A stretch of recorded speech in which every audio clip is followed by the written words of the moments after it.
bemorimiz kelibdi. Oyog'ini fallasam yana chiqib ketadi deb. Mana to'pol pastida qo'l bilan ushlaganimizda suyaklar chiqyotdi, uchta. Xo'sh, ko'rib to'g'riladik. Siz bir oydan beri kutasiz, ha?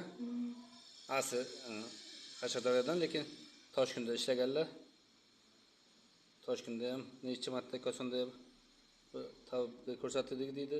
Go'sht o'sib qolgan o'rniga deb nima qilyapti. Mana hozir ayollar joyiga bordi mana.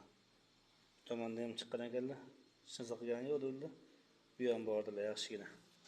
Hozir og'riq qayerda qoldi? Qayerda kamaydi? Necha yerlarda og'riq bor edi, qoldi hozir. Qoldimi hozir? Necha minutda qoldi? Kelganimdan qoldi. Necha yillik azobida bu? Necha yildan beri shunday qiynalib yurdingiz? 2 yildan beri. 2 yildan beri qiynalib yurgan odam 2 mil, 5 minutga mana qutuldi.